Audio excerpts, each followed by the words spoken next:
Hello folks, Elita Legionarii here, and today I've got a 2 versus 2 for Medieval 2 Total War. This is a battle I think I did about 2 months ago. It was a 2v2 that I did with the SwedishLandsknect, as I tend to team up with Swedes in these Medieval 2 battles. And had been meaning to upload it, but I never sort of got around to it. But this battle was quite good in that aspect. We do a lot of sort of drawing our opponents off into areas where we want to fight. So the first thing I kind of just wanted to look at with this battle was this map. Its name escapes my memory right now, but the general consensus with this map is the hosts always start on this side and the other people start on this side. So the person who's on the left, I'll just pause, the person who's on the left hand side can get this hill advantage very quickly. And what most players have a tendency to do is they see this big hill advantage, especially this player who's on this side, whoever they are in most scenarios anyway, sees this hill, it's a big hill advantage, and they think, right, I'm going to go out there and take this hill. So me and Swedes are talking strategy, and what we decided to do instead was deploy down at the bottom on Swede's side and go for the opponent who's on Swede's side instead of mine, because in a lot of cases one person deploys up here and the other just sort of deploys down here. So we thought it would be feasible and possible that we'd have time to rush this guy, and we were fortunate in that he deployed quite far forward, rather than deploying sort of over here and running up the hill, because that would have put us at a big terrain disadvantage. So there was a bit of a gamble there by me and Swedes, but it pays off well because these guys have done a big mistake, and no matter how good a terrain advantage this is for this player here, this Sicilian player, you should never ever deploy this far away from your allies, because then you can't mutually support each other. So even though this guy's got a big terrain advantage, none of the battle is going to take place up on here on this hill. It's all going to be down here, in which case this guy is susceptible to being tag teamed, and we could do substantial damage to him before this guy can even get down here to support him. So we took a gamble there, anticipating that this player would do this, and we were right. And that's simply because we've fought so many games in Medieval 2 Total War, and we've fought on this map so many times. We do forget the name of it, but we've been on it plenty of times, and people always gamble for this hill, and that's why you can sometimes be cheeky and deploy at the bottom and go after the other player, which is what we're going to do here. Anyway, I'm playing as the Holy Roman Empire, which is my favourite faction in Medieval 2 Total War. I like their colours, obviously. I like the black and yellow, but I like the whole German Knights type thing. They're very, very cool. It's a fun faction. It's certainly not the best faction, but it's not a bad faction either. I've brought 4 Landsknecht pikemen. Now, this is on large scale, which is not common for Medieval 2 games usually. It's normally on normal scale, but if it's like a 2v2, large scale is quite fine. So yeah, that's what we've got here. I got 4 Puvvies crossbowmen, actually no, it's 3 Puvvies crossbowmen, 4 Landsknecht pikemen, then I've got, I believe, 4 dismounted feudal knights and 1 dismounted imperial knight. Then I've got 3 Teutonic knight cav. As you know, this is some of the best cavalry in the game. It's absolutely outstanding, both great at charging and exceptionally good at melee fighting and grinding. I got a mailed knight unit here, and I have a general's bodyguard. That's my army. Let's actually unpause this. Actually, no, I just don't want to do that. Let me just unpause here and we'll have a look at Swedes' army. Swedes is playing as Spain, so he's got real power here. He's got, let's see, looks like he's got a mixture of pipe militia, 4 pipe, is that one? It's 4 pipe militia, I think, and then he's got a couple of looks like he's got several tertio pikes, about 3 or 4 tertio pikes as well. So he's gone real heavy on the pikes here. Then he's got 3 units of Puvvies crossbowmen, and then he's got a mixture of dismounted chivalric knights and conquistadors, I think, for sword infantry. But he's really gone dense on the pike there, so I believe he wanted to fix his opponent and play a kind of a stalling action while we did action with our cavalry. So Swedes got feudal knights here and some knights of Santiago, so it's a bit of an interesting build by Swedes. Not a full powerhouse Spain, but by no stretch is Spain ever weak on any circumstances. And it looks like he's got some muskets as well, which I missed. But I'm not really seeing any dismounted conquistadors. Chivalric knights, a couple there, and then it looks like a feudal knight there. Yeah, he really has gone thin on sword infantry. That's unusual. I don't remember every detail of this battle, but I do remember most of it. the English player here has got a pretty typical thing for an English build. He's got a mixture of armoured swordsmen and feudal knights, and then he's got the spearmen are not overly common, but some players do bring them from time to time, and then he's got a crap load of longbowmen, and he's deployed stakes. So when an English player does this, and I need to pause this because I'm missing the action, when an English player does this quite often, especially newer players who play as England, they always set up their stakes and play a very static game. It just seems to be something that people do with England, just because they sort of think they'll charge straight into my stakes and I'll be able to blow them to bits with my missiles and all that, and they don't really think of manoeuvrability very often in their battles. So this sort of was something similar what this guy was doing here, and it's pretty common for newer players to do this with England, and it's very easy to exploit a newer player with England because you just play a sort of manoeuvrability game where you move around his flanks a lot, and it kind of screws with his plan, or he or she's plan, because they think they're in a static position that you're going to attack them on their terms, and it's when you don't attack them on their terms. Anyway, his cav consists of Knights Templar by the looks of it. Looks like he's got 1 Hospitaller and 4 Templars and a General's Bodyguard. He should have brought more Hospitallers. They are slightly better than the Templars, being that they can have an extra defensive upgrade, and they don't have the trait Made Charge Without Orders. Anyway, the action's going to begin quickly. We see that his infantry is very heavily exposed in the centre, so I said to Swedes, just make a quick cavalry strike. So we're going to make some strikes through the centre here. His own cavalry's too far back to support it fast enough, so we are going to do some pretty heavy damage here all along the line.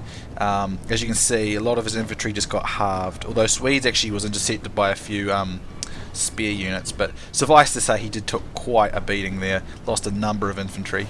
Over here I see that this Templar unit is exposed, so I'm going to charge it here with my mailed knights and my Teutonic knights. I'm just going to pull out again. Let these guys fight out, because I saw that his numbers were coming in. He could support that as well. I was a bit far from my own lines of support, so I pulled back.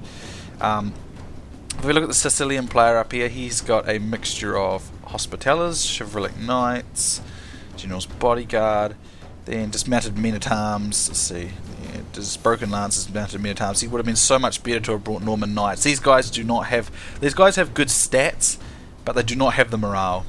They rout a lot quicker than feudal knights and Norman knights. Norman knights are a much better unit for Sicily to use. I highly recommend you take Norman knights and only use dismounted men-at-arms and broken lances to back up when you don't have quite as much money. All the sword and buckler men, they're good to use as well, because in all honesty the Norman knights are much better. Then he's got a mixture of Muslim archers and Pubby's crossbowmen as his missile units, and he's stretched all these guys way back. Held militia and other men-at-arms up here. So yeah, he's got a lot of infantry, but it's not going to have high enough morale in comparison to our own. Although then again, Swedes does not have a particularly large amount of sword infantry. We really are stacking a lot of pikes in this battle. So over here we're making more cavalry strikes. This unit here got a little bit isolated. It's going to rout, and he might be able to kill it off before it regroups. But we've managed to do quite a bit of damage to his infantry. He's still very static, and we've isolated some of these sword units over here with our calves. So me and Swedes just combining, and that's why we deployed down here, because it's giving us time to just do stuff as we want to do it. You know, this English player's having to handle things on his own, and we're able to just attack him quite successfully.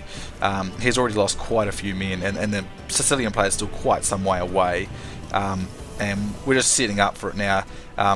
We didn't really put the gas on him. We probably should have put more pressure on him here, to be honest. I think we would have had him, but Swedes are setting up for Sicily. But we are isolating these remaining units here, and we're going to defeat them in close quarters combat with our cav. As you can see, we're working together here. We're supporting each other mutually, and this English player is steadily losing units just piece by piece. He's more isolated now than he was before, and as you can see, a lot of his cav is starting to go. So that we've managed to single out his cav, which is always a good thing. If you can single out an enemy's cav and destroy them quickly in the battle, you're going to have a big advantage later on. As you can see, he's bringing in spearmen now, so we decided to pull back our cavalry, and we're just bringing up our missile units. We're going to start shooting here. I really probably should be putting more pressure down on the English player before the Sicilian player gets into position, but Swedes is going to reinforce to go over this side. But even though he's got a lot of pikes, he's got the technique with pikes in Medieval 2. If you really want to get that really dense, dense, thick wall where they won't drop their pikes apart too quickly, as you need to do double walls with your pikes. So sort of like one pike unit and then another pike unit directly behind it, which is what you're seeing Swedes doing here. He's got kind of the pike militia in front, and then he's got the tertiary pikemen directly behind them, and it's just to create that thickness, that density of their numbers, so that they hold their pikes, which is something they just don't do in Medieval 2, not like they do in Rome Total War. So this is what Swedes is doing here. It's an interesting strategy. It's pretty defensive, and he isn't on the best terrain for it either, to be honest, but it should be sufficient. But another thing too, now I'm not sure if this is the word you want to use. I think it's like convex. Our defense is way tighter. Like we're really close here. It's sort of a smaller area to cover in our defense. Whereas these guys, if you look, their attack, it's much more wide. I think it's like concave, and ours is convex. I'm not sure. I might get my words muddled here. But basically, what that means is if I need to shoot units over to Swedes, I can just do it quite quickly, and if he needs to do the same, it's vice versa. But if these guys need to support units to each other, there's this enormous gap between them, and there's quite a bit of a hill to climb too. So sometimes if you sort of pull your defences inwards and backwards like we've done here, if you look, me and Swedes sort of pull our lines backwards a bit, we can mutually support each other quite a bit quicker. That is an advantage to a defensive setup, but at the same time, to maintain that formation, you just stay pretty still. So in this case it's fine because these two are so separate, but sometimes you don't want to do it because otherwise you might be unable to deal with fast maneuverability actions on the battlefield. But in this case it's good. We're able to back each other very quickly, very easily. And if these guys want to attack, they actually have to get further away from each other, which means we can still use our tactic of tag teaming, whereas they're on their own. At the moment we're quite happy to skirmish. We have a skirmish advantage here, even though England's got the longbowmen, which is a good unit and all that. It's a great archer unit. They're still outclassed by muskets and crossbowmen, just because it's the way Medieval 2 works. Crossbows are the favourites. Sicily is also outclassed in the missile units as well, and he's charging directly in here. He's making a bit of a mistake. He's going to get clumped up here. Not something he wants to do. He does not want to get himself clumped up on one spot against a whole double wall of pikes, because it will be easy enough to throw some sword infantry in to back it up, put them on guard mode and hold. So this isn't a good idea what the Sicilian players do here, getting sort of clumped up like this. He's attacking in one big clump, and it's not a good idea. I've sent my general's bodyguard over here. I'm sending a couple of feudal knights to help as well, because my opponent's not attacking me and I intend to skirmish my opponent, and we'll take out this guys separately. So a mistake this team's making, they're not attacking together. They're too far away from each other to back each other up quickly, and this guy's attacking on his own while this guy's still busy over here. So these two obviously were probably newer players or did not have as much experience with teamwork, because they're making a lot of mistakes like this. So I'm going to slip my general's bodyguard up around here so I can start making some rear charges, and I'm going to send my swordsman around behind and get rid of these guys. Now these guys have very low morale and they're already tired. As you can see, look at that. One charge from my general, that unit's gone at 84 men. Just like that, instant rout. He also gets himself snagged on Swede's pike here. That's not good. He's going to lose a ton of his cav that way. And now I'm just going to start using my infantry to start rolling this flank. As you can see, I've put my feudal knights up around here, and my general's bodyguard units over here. Swedes is a bit overwhelmed, not overwhelmed, but outnumbered by this cavalry, so I'm sending cavalry to go and help him. And he's sending his cavalry that was on my wing back, and we're just going to delay the action with England here and focus on these guys. And as you can see, look at that, as soon as I got my feudal knights around the back, these low morale broken lances and men at arms mass routed. That is why I highly recommend you do not use them as mainline infantry unless you're on a cheap funds kind of game, and you just be a bit cautious with them, because yes, they have got good melee attack and defense, but they have poor morale, so you do have to watch it. Over here, as you can see, I'm starting to back Swedes up with my cav here, and I'm going to start looking to flank around behind here, and Swedes is bringing his other cav. We're sending missiles all to my direction now, and now the English player is starting to attack, but it's too little too late. The attack was not coordinated, so it's going to be extremely difficult for them to have much show of this, because he's also going uphill, and I've walled off my pikes here, and I'm going to reinforce my pike line with my swordsman here. Over here, he did get a good charge against me when I did protect one of my archer units, or my crossbowman unit, but his cav are fighting uphill and they're getting stuck in the melee, so the crossbowman actually blunted the charge and protected these chivalric knights of Swedes. But as you can see, I'm going to push forward now. And I'm going to allow my crossbowmen to shoot over the heads of my own guys here, because the terrain allows me to do that, to a certain extent anyway. But I'm going to stop here. I'm not going to charge my pikes forward too much. I want to stop because I want them to keep their pike wall engaged. I don't expect the Landsknecht to do too much other than just to hold, which is what pikes should be used for. They're a good holding force. Put my guys into guard mode, and this is going to stop his infantry from getting anywhere. They're going to be stuck doing that for a long time. While that's happening, me and Swedes are using our remaining cav to mop up the Sicilian units over here, and we're going to start hunting down the Sicilian units in the back here. As you can see, Swedes' pike wall held magnificently, and those low morale units just completely routed once they got hammered by some cav and some other units. I start going after his archer units here with my very depleted Teutonic Knights, but they're badasses, they can handle it. Nice charge here by the English player. He did get behind my lines here, I didn't spot this, but I'm going to turn my pikes around and hopefully drive them back, and all the while they're getting shot in the flank by all our crossbowmen anyway, so he will lose his cavalry. So it was a good move to try and get behind us, but got the pikes turned around and they're getting shot the crap in the flank there. And this is what one can expect from good pikes that have got double walled pikes, or supported by heavy infantry. They won't win, but they will hold units up for a long time. And that's what we were going for here with all these pikes. Looks like I might have run through some of these stakes. Oh, actually no, I went through the gap, that was good. Now I'm free over here, as you can see with my infantry, and Swedes is completely free over here, and what is that of mine up there? That's my mailed knight, must have regrouped. And I'm running rear charges into these archer units here, which are not doing a lot of damage here. They're not in a good position to do it. I did get my general killed in very typical Elita fashion. I probably got a little bit overconfident. But over here, I see a chance to hit a rear charge with my Teutonic Knight cav, so I'm going to bring that in. And there we go, there's a nice charge there, and that will probably rout one of these guys. It does, nice, it actually routs two of them, sweet. Now I want to get rid of these guys because I want to keep running rear charges, but I don't want these guys shooting me in the back while I'm doing it, so I do need to get rid of them, or at least cause them enough damage that they might start routing, or anything like that. So yeah, get a good charge off on those guys. These guys are wavering, and I'm going to make a quick charge into the back of these guys to rout these guys, and then I'm going to come back. Now I should be okay to do this charge without these guys killing me from the flank there, so I'm going to get this charge in against these guys. I'm going to push my pikes forward as is Swedes, and that's going to put an end to the English units there with overwhelming numbers, and now we're just going to roll things over. Now unfortunately I believe the Sicilian player quit the game after we beat him, but he didn't admit defeat, so the AI has regrouped units that we're going to have to chase all over the battlefield. So at the moment we're just picking off the routers and the remaining English units here, but we're going to have to chase around all these Sicilian units because this is AI controlled army now because this guy quit, which is annoying. If you are going to do that in the game, if you're going to leave a game, you've been beaten and you don't want to hang around, fine, but just admit defeat before you do so, because otherwise the AI will take over your army and it will not give up, and you have to chase it around the battlefield for several minutes even though your team's already won. It is very annoying.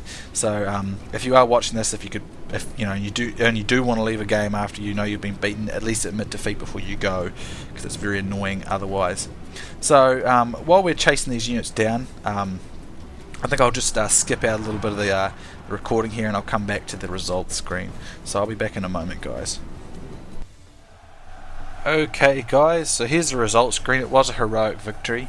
It was a pretty easy battle, basically because our opponents had no semblance of teamwork whatsoever. They played everything on our terms, basically. We dictated, even though we were on lower terrain at times, we dictated where the fights took place, and if you looked, they would, that kind of that defensive setup that we had enabled sort of an elasticy type defense that enabled me and Swedes to be close to each other while our opponents were spread away from each other. So sometimes you can do that when you're in a defensive position like that. So Swedes has done very well there with nearly 1,000 kills and 600 captures. I have got 700 kills with 300 captures. So it was a pretty dominant game for us there. The English player put up a pretty good fight, but he had no support from his ally, and the Sicilian player attacked far too soon. They attacked individually and separately, and when you do that, especially against, like, I'm not trying to say that me and Swedes are absolute pros or anything like that. You know, we're pretty experienced players. We'll say we're veterans, but I wouldn't say we're the best of Medieval 2, but we're certainly probably in among the better players. And if you play players like us or on in a similar sort of area of skill to us, if you're not going to use teamwork, then you're not really going to have a very good chance of winning unless you're very lucky. And that really applies to any sort of game, though, any Total War for certain. If you're not going to use teamwork, then you're really not going to get anywhere out there on the battlefield. So if we look here, my Teutonic Knights got quite a few kills. I've got several charges in. My infantry actually took quite a pasting, it seems, except for this unit here. Probably from missile units, I would say, but they were still there to back up and had the numbers. One of these crossbowmen got quite a number of kills. The Landsknecht got absolutely pretty much smashed, but they did the job, held in there, and that's exactly what one expects from a unit like that. It basically gives you time to use your cavalry or other units, missile units, to do what was necessary to win, but not really about the individual stats of units and scores in this battle. Well, basically it was just basically about me and Swedes having vastly superior teamwork and basically positioning and baiting our opponents into positions where we wanted to play, and it was all on our terms, and it was an easy win that way as a result. So I just wanted to say, be sure to work with your teammate, even if you're not familiar with the person. Try and communicate with them, because it does make all the difference if you have teamwork. Anyway, guys, I hope you've enjoyed it. I'll link Swede's channel, of course. Most of you already know it, no doubt, but if you haven't seen it, do drop by. It is absolutely outstanding. He's a brilliant commentator with a great wide pool of Total War options for you guys, and I'm sure he'd enjoy and appreciate any views and comments you'd send his way. So thanks for watching, guys. Hope you've enjoyed it, and I'll see you soon next time.